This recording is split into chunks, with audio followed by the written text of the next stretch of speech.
सभी दर्शकों का स्वागत है प्रोग्राम सुर सितारे में। आज हम आपकी मुलाकात करवाने जा रहे हैं first duo of singer and composer from Bollywood R D. Manan. नाम तो एक है लेकिन जने दो हैं। ये मेरे भाई आर.डी. मैं मनन। और नॉर्मली बड़ी कन्फ्यूजन हो जाती है हमको जब ना लोग हमसे पूछते हैं, मेरे पास कॉल्स आते हैं या फिर भाई के पास कॉल्स आते हैं कि आर.डी. मनन आप बात कर रहे हैं, तो क्या कहते हैं, हमें भी बड़ा अचंभा सा होता है। वैसे हम लोग एक हैं मगर आदमी हम इंसान दो हैं, और आर.डी. भाई सिंगर हैं और मैं कंपोजर। आप दोनों का टाई अप कैसे हुआ? कब आपको लगा कि हम दोनों इकट्ठे अब इंडस्ट्री में आएंगे? टाई अप हमारा since 2005 we met in Mumbai. Just अब स्ट्रगलिंग टाइम चल रहा था, हम दोनों वही मुलाकात हुई। But as singer and composer गानों में जब हम बॉलीवुड स्टार्ट हुआ काम, दिस स्टार्टेड इन 2012। हाँ जी, तो हम दोनों मर्ज तब हुए हैं 2012। पहले हम लोग थोड़ा सा हम लोग मिल तो बहुत पहले गए थे, मगर कभी ऐसा सोचा नहीं था कि साथ में काम करेंगे। ट्यूनिंग मिलनी बहुत ज़रूरी होती है एक सिंगर, दो आर्टिस्ट की बेसिकली आपस में। तो कभी हमने इस बारे में सोचा भी नहीं था। हम लोग बहुत टाइम से दोस्त थे, बट 2011 के अंदर हमारे दिमाग में आया था कि let's make a team and चलो करते हैं, स्टार्ट करते हैं। फिर हमने जब गाने रिकॉर्ड करने शुरू करे तो हमने 200 गाने रिकॉर्ड हो रहे हैं, 300 गाने रिकॉर्ड हो रहे हैं, आज तक हमारे पास 600 गानों का बैंक है। तो बहुत ज़्यादा कंफर्ट एक जोन हम दोनों ने क्रिएट कर लिया आपस में, तो इसलिए फिर हमने वहाँ से स्टार्ट किया। देन फिर हमें 3M मिल गई, मूवी मिल गई। देन फिर बाकी सब हिस्ट्री है। तो जब 3M मूवी की बात करें तो उसका एक गाना आप सुनाएंगे? बिल्कुल बिल्कुल। सॉन्ग उसका मूवी 3AM 2013 एंड में जनवरी 2014 जनवरी में हमारी साइन हुई एंड 14 मई। तो गाना उसका एक लेते हैं, रेत की तरह।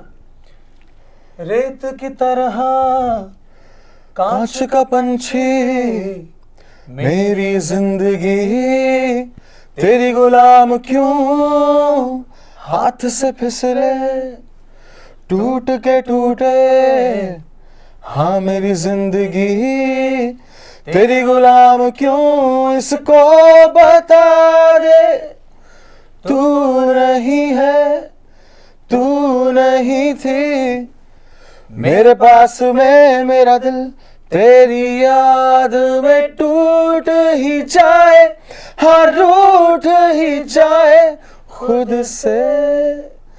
तो ये सॉन्ग तो आप लोगों ने बहुत पहले सुना होगा इसको, बट हम काफ़ी टाइम बाद इसको दोबारा से गुनगुना रहे हैं। ये विशाल महटकर साहब की फिल्म थी, उन्होंने हमें फर्स्ट ब्रेक दिया था इंडस्ट्री में, और हम आने वाली भी कुछ फिल्म उनकी कर रहे हैं। This was our debut movie 3AM। And अब रिसेंटली जो अब आगे करंटली कुछ प्रोजेक्ट्स हैं लाइंड अप में, जो इस दिसंबर में कमिंग एक मूवी रिलीज होने जा रही है, इश्क कभी करियो ना। ये इसके डायरेक्टर राणा भाटिया हैं और वायरफ म्यूजिक है। तो इसमें आपके कितने सॉन्ग्स हैं? इसमें 3 तो कंफर्म है, एक शायद उसका वर्जन होगा चौथा, लेकिन unplug version type. Unplug version type. तो टोटल 4 है तो लिरिक्स भी आपके अपने होते हैं? लिरिक्स मनन। मैं बेसिकली थोड़ा सा एक बारी दुनिया के सामने फिर दोबारा बताना चाहता हूँ कि मैं म्यूज़िक डायरेक्ट करता हूँ, लिखता हूँ, एंड भाई सिंग करते हैं, भाई गाते हैं। और इस तरीके से हमारा सिंगर एंड कंपोजर डुओ है। इसमें मैंने लिरिसिस्ट मेंशन नहीं किया। Thank you. तो अगर हम बात करें जो आपका लेटेस्ट सॉन्ग आया जो आपने हरियाणवी लैंग्वेज में गाया है, उसके पीछे क्या रीज़न था कि आपने हरियाणवी टच दिया इस सॉन्ग को? इसकी कहानी ना थोड़ी सी पुरानी है। बेसिकली हमने ये गाना 2011 में बनाया था, 12 में 12 के एंड में, 2012 के एंड में हमने ये गाना बनाया था। और ये गाना हम ऐसे गाने बनाते नहीं है बेसिकली, है ना। तो हमारा जॉनर थोड़ा सा सूफी, है ना, भट्ट साहब स्टाइल, वैसे गाने, सैड रोमांटिक सॉन्ग्स, उस तरीके का हमारा जॉनर है। तो हुआ क्या था, भाई को कार लेनी थी, भाई को बड़ा मन था लैम्बोर्गिनी लेते हैं। तो भाई कहते हैं यार लैम्बोर्गिनी लेके आनी है, लैम्बोर्गिनी लेके आते हैं। देन भाई जब स्टूडियो में मैं बैठ के काम करता हूँ, भाई आते रिकॉर्डिंग करते हैं। तो भाई गए थे ये कह के कि लैम्बोर्गिनी लेने जा रहे हैं। तो उस टाइम पे मेरे दिमाग में लैम्बोर्गिनी का एक थॉट आया था, और मैंने ऐसे ही चलते फिरते, हम लोग ज़्यादा टाइम लगाते नहीं गाने पे, आधा घंटा 20 मिनट इस तरीके से गाना बनता। तो थॉट वहाँ से स्टार्ट हुआ था। देन फिर हमने ये गाना बनाया था। फिर उसके बाद फिल्म आई, फिल्म आने के बाद और हमारे काफ़ी सारे गाने आए। तो फिर हमें ऐसा लगता था एक गाना हमारे पास रखा हुआ है जिसका स्टाइल अगर हमने और 1-1.5-2 साल में नहीं करा तो मेरे ख्याल से भाई ने कहा कि पुराना हो जाएगा यार, इसको निकालते हैं।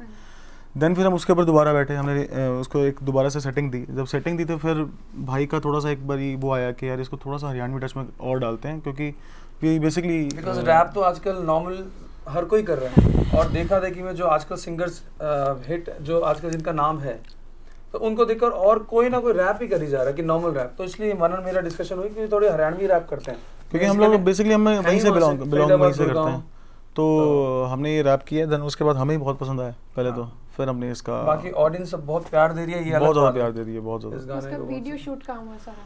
वीडियो शूट इसका एक्चुअली मेरी प्रोडक्शन हाउस से किया था, मेरा प्रोडक्शन हाउस है वाइट कॉफ रिकॉर्ड्स, उसकी प्रोडक्शन थी, एंड बनी सिंह और विक्सी पाजी हैं डीओपी हैं, तो उनकी सजेशन से मैं पहले इसका भाई का प्लान था कि दिल्ली एयरपोर्ट पे शूट करते हैं, बट दिल्ली एयरपोर्ट पे शूट करना बड़ा फीजिबल सा नहीं रहता, तो बनी सिंह और उसने क्या कहते हैं मेरी पूरी टीम ने वाइट कॉफ रिकॉर्ड्स की और विक्सी पाजी ने सजेशन दी थी कि पटियाला में एविएशन कैंप है, वहाँ पे हम इसको शूट कर सकते हैं।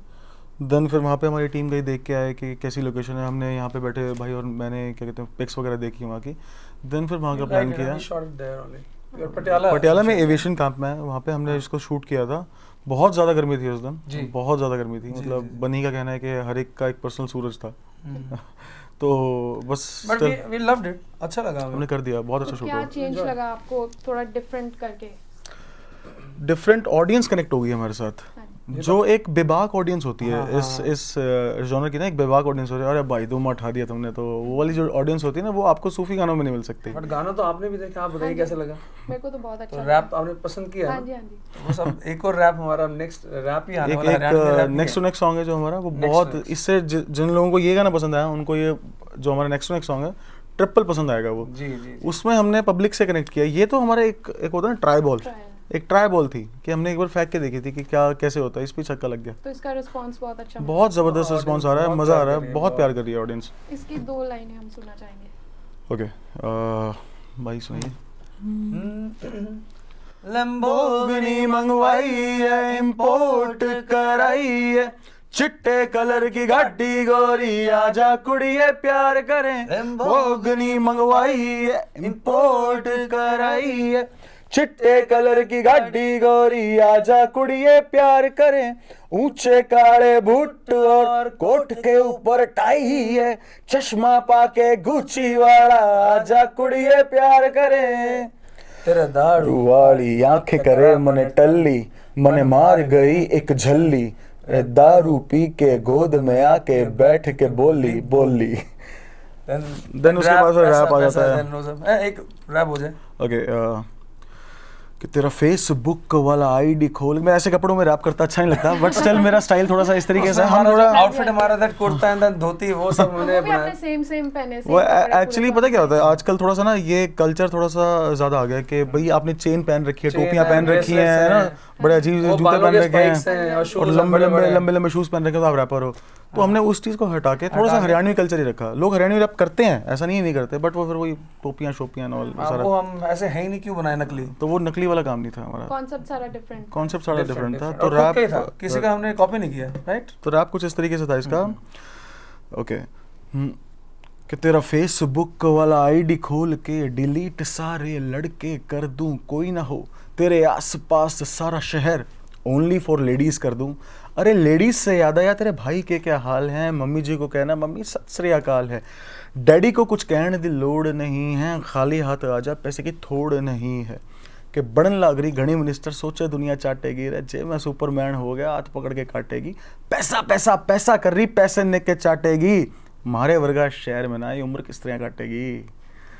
तो इस तरीके से हम लोग बात आपस में ऐसे ही करते हैं, तो ऐसे गाने हमने नॉर्मली हमारी बातचीत तो जो एक नॉर्मल विजन जो हमारा रहन सहन जो हमारा है नॉर्मल ऐसे ही है। तो अब हम बात करना चाहेंगे आपके फ्यूचर प्रोजेक्ट्स के बारे में, उसके बारे में थोड़ा सा बताइए। फ्यूचर प्रोजेक्ट हमारा जो अभी रिसेंट आने वाले हैं वो हमारे सिंगल्स तो खैर आते ही रहेंगे, महीने 2 महीने के अंदर हम निकालते रहेंगे, प्यार इतना सारा मिला है तो हमें जिम्मेदारी भी बढ़ गई है, तो हम तो निकालते रहेंगे। बाकी हमारी एक जो बॉलीवुड हमारा जो मेन हमारा घर है जो बॉलीवुड है, उसके अंदर हमारी अभी एक फिल्म आ रही है इश्क कभी करियो ना, उसके बारे में आपको भाई बताएंगे, वो दिसंबर के अंदर थोड़ी सी उसकी प्लानिंग है अभी लॉन्च होने की। म्यूजिक लॉन्च उसका मूवी का 1 महीने पहले आ जाएगा। उसकी स्टार कास्ट रायमा सेन, प्रतीक बब्बर, कविन दवे, पूजा गुप्ता, कविन दवे, नथालिया, ये मतलब है जो है, एंड इनका 3 से 4 जैसे मैंने गाने आपको बताया हमारे आरडी मनन के हैं। नेक्स्ट फिर विशाल मेडकर जिन्होंने ब्लड मनी और 3M डायरेक्ट करी थी, उनकी जनवरी में 2017 नेक्स्ट 2017 थ्रिलर एक वो फ्लोर पे जा रही है, उसमें भी हमारे 3 गाने हमारे और देन आगे और प्रोजेक्ट्स हैं लाइंड अप है, तो ये 2 अभी करंटली अभी आनी है। जी। तो आपको यहाँ की ऑडियंस, हरियाणा की ऑडियंस और बॉलीवुड की जो ऑडियंस रिस्पॉन्स है उसमें क्या फ़र्क लगता है? ऑडियंस है। ऑडियंस होती है, कहीं पे बस भी हो। बेसिकली क्या होता है ना, एक आपकी आप जॉनर अलग अलग जॉनर के जैसे गाने बनाते हैं, तो आपको जैसे मैं अगर भजन बनाऊंगा तो मेरे साथ थोड़े से थोड़े से धार्मिक लोग जुड़ेंगे, तो हर एक गाने की एक अलग ऑडियंस होती है। बट आरडी मनन हर तरीके का काम करते हैं, हर तरीके का, बट हर तरीके के अंदर, हाँ, हर एक स्टाइल के अंदर हम लोग सोचते हैं कि किस तरीके से क्वालिटी प्रोवाइड कर सकते हैं। तो हमारे साथ अलग अलग ऑडियंस जुड़ती जा रही है, और हम चाह रहे हैं कि सारी ऑडियंस एक साथ होकर जुड़े, और जो रैप सुनते हैं वो हमारे नॉर्मल गानों पे भी कमेंट्स करें, वो हमारे नॉर्मल गाने भी सुने, और जो नॉर्मल गाने सुनते हैं हमारे, वो रैप वाले गानों को भी लाइक करें। तो बेसिकली यहाँ पे you can't afford to have favourites नहीं है हमारे, ऐसा कुछ नहीं है कि हमारा कोई फेवरेट है। हम हर तरीके का म्यूज़िक करते हैं, हम म्यूजिशियन बेसिकली एक जो आर्टिस्ट होता है उसकी तरीके से हम आगे गेटिंग अगर हम फॉरवर्ड। शुरुआत की बात करें तो आपने गायकी शुरुआत कैसे की? किसी से सीखा के विरासत में था? बताओ जी। आप अपने बारे में बताओ पहले। मेरा क्या है, मैं फ्रॉम स्कूल कॉलेज लाइफ मैंने सिर्फ आज तक सिर्फ सुना है, सिर्फ गज़ल सुनी है मैंने। गुलाम अली साहब को, जगजीत साहब को, इनकी गज़ल्स मैंने सुन के ही आज तक जो गाने गाए हैं, खुद हारमोनियम बजाना और इंस्ट्रूमेंट बजा के गाना। बाकी मैंने कोशिश करी थी, नाम क्या लूँ, किसी के गुरु मैंने मतलब स्टार्ट किया जाना, एंड वहाँ जाके भी मुझे सीखना क्या, उनको मैं यही बोलता हूँ मुझे डायरेक्ट गज़ल या गाना सिखा दो। बेसिकली होता क्या है, आजकल जैसे सिंगर्स होते हैं वो रियाज में, कई जैसे क्लासिकल सीख रहे हैं वो रियाज में ज़्यादा घुस जाते हैं, जो नहीं सीख रहे वो सीख ही नहीं रहे। एक सीखना ज़रूरी होता है, साथ में एक चीज़ होती है जैसे कान का रियाज कहते हैं, इनका कान का रियाज बहुत स्ट्रॉन्ग है, मतलब इन्होंने सुना बहुत ज़्यादा सुना है, मतलब बहुत सुना। आज भी नॉर्मल डेली रूटीन में रियाज करते हो?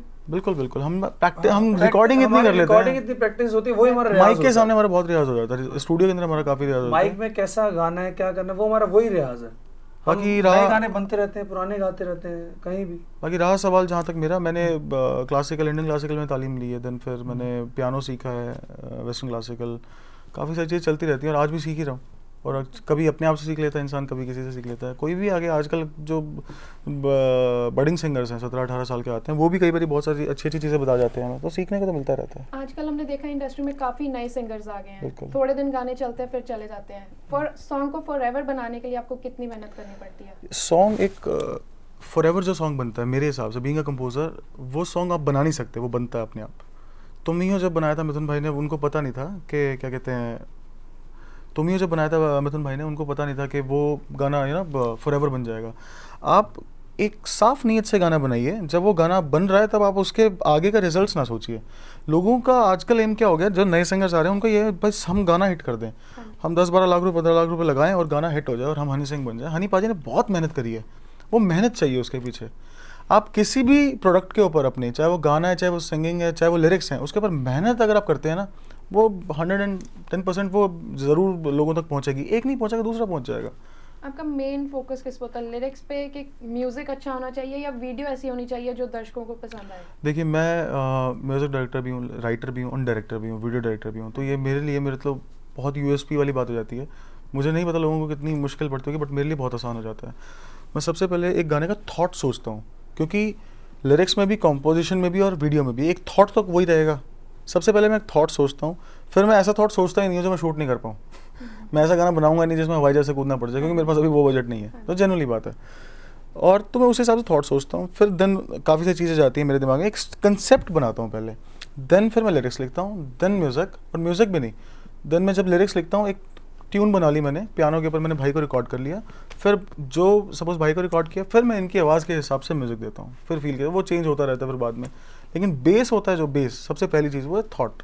मिथुन का जब टॉपिक आया था, क्योंकि तुम ही हो, Mithun very good friend of mind. Mithun भाई के लिए मैंने 2 गाने गाए हुए हैं, उन्होंने गवाया मुझसे, और वो एक मेन शहीद कादरी साहब का गाना है, तूने जख्म। तो ये सॉन्ग भी जब वो मिथुन भाई का कहना जिस दिन आएगा, जैसे मदन ने बनाया कि गाना सोच के हिट नहीं होता, बन जाता है। एग्जैक्टली। तो मिथुन का भी ये कहना था कि ये सॉन्ग ऐसा है कि काफ़ी ऊपर जा सकता है। तो भाई के ही वर्डिंग्स थे कि मैंने सोचा नहीं था कि तुम ही हो इतनी ऊपर चला जाएगा, बट स्टिल था कि इतना मैंने सोचा नहीं कि तुम ही हो इतना हिट हो जाएगा। आप साफ नीयत से गाना बनाते हैं जब, तो वो कहीं ना कहीं तो जाके लगता है। कई गाने ऐसे होते हैं जो आज आप रिलीज करते हैं, आज हिट नहीं होते, 10 साल बाद हिट हो जाते हैं बहुत ज़्यादा। मेरा नाम जोकर जैसे मूवी है वो फ्लॉप हो गई थी, देन फिर उसके बाद आज तक चल रही है। तो आप दोनों का कोई प्लान है मूवीज में आने का? नहीं बिल्कुल, मेरा तो मैं बताता हूँ मेरा आपको, थोड़ा सा मैं बता देता हूँ भाई के बारे में। कुछ नहीं है। अपने बारे में बताता हूँ, मैं जैसे डायरेक्शन में हूँ, मैं 100% मूवी में तो बनाऊंगा। मेरी अभी स्क्रिप्टिंग चल रही है काफ़ी सारी फिल्म्स की, काफ़ी सारी स्टोरीज़ की बेसिकली। तो मैं अभी लिख रहा हूँ एंड मैं खुद एक्ट नहीं करना चाहता, आई डायरेक्ट। ओके, ठीक है, मैं डायरेक्ट करूँगा आप मूवी। एज अ हीरो भी आ सकते हो। ऐसा हीरो तो भाई आ सकता है, भाई की फिजिक थोड़ी सी उस तरीके की नहीं है। नहीं वो ठीक है, वो ऐसा कुछ गाने गा दें बस गाने गाएंगे। हमारा पहला प्यार तो देखिए पहला म्यूजिक ही है।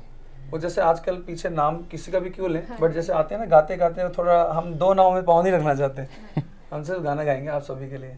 हम पहले से जहाज में। हाँ। तो आप दोनों अब अपना फेवरेट सॉन्ग हमारे दर्शकों के लिए सुनाएंगे, जो फेवरेट आपको सॉन्ग फेवरेट लगता है। जैसे अभी तो देखिए unreleased गाने मैं रहेंगे। आपको बताता हूँ बेसिकली होता क्या है। ये सारे गाने हमारे बच्चे हैं। आप किसी नहीं, माँ या मतलब बाप से जिसके पूछते lyrics हैं बड़े अच्छे लगते हैं या जो अपने गाने का, अपने सॉन्ग्स। अपना सॉन्ग सुना दो। वो अनरिलीज्ड है, पर अभी एक हमने अभी लैम्बोर्गिनी से करीब 1.5 से 2 महीने पहले एक दरिया सॉन्ग आया था, उसकी दो उसकी चार दो- लाइन दो बना lines देते हैं, में- है ना।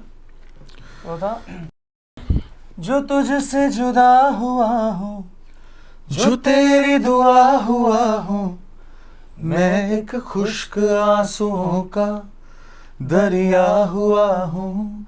जो मांगी बंद आंखों से वो दुआ हुआ हूँ, मैं तेरा ना हो के भी तेरा हुआ हूँ।